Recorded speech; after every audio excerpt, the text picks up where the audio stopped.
U.S. farmers have been hit hard this year by the trade war.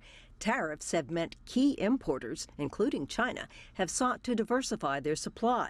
And as the first frost hit farm country, farmers are holding on to crops that have yet to be sold.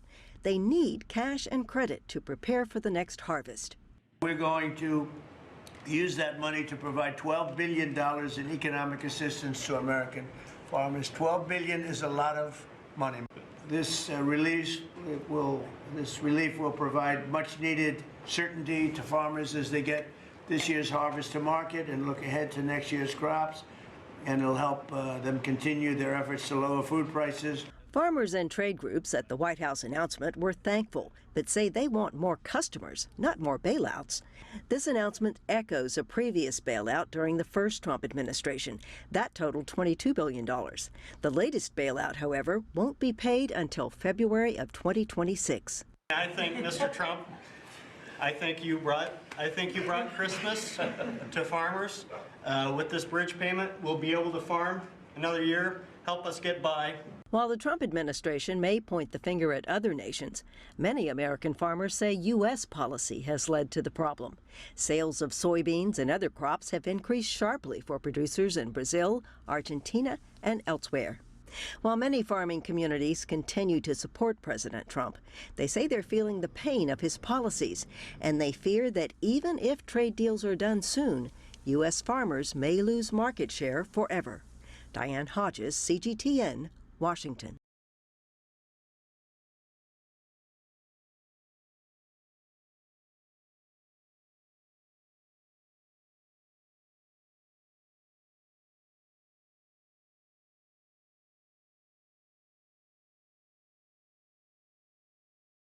We're almost halfway through the academic school year in the U.S., but the report card is in.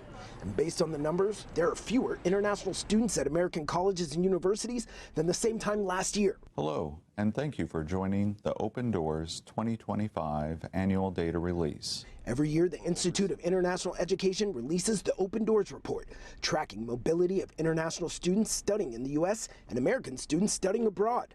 According to IIE, last year, the U.S. hosted nearly 1.2 million international students, with the majority coming from India and China. I want to touch on some of the latest findings from the fall 2025 snapshot on international student enrollment. According to the Open Doors report, based on data from more than 800 schools, so far this year, international student enrollment has dropped by 1%, with graduate student enrollment dropping by 12% and non-degree international students falling by 17%.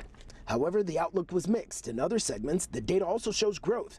The rates in so-called optional practical training, or OPT, saw significant gains, with a 14% increase, largely driven by international graduate student enrollment in recent years. The Open Doors report comes as the Trump administration continues to make it harder for foreign students to come to the U.S. In May, the White House temporarily paused international student visa applications. For the 2024-2025 academic year, enrollment rates for Chinese students fell by 4.1%.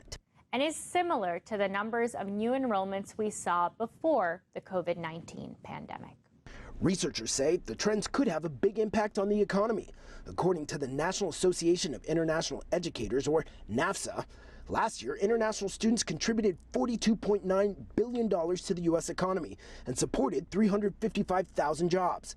The same report shows this fall the economic contribution of international students dropped by $1.1 billion, costing the U.S. nearly 23,000 jobs. And according to IIE, the U.S. is still the biggest host of international students, followed by Canada and the UK. Walter Moore, CGTN, Washington.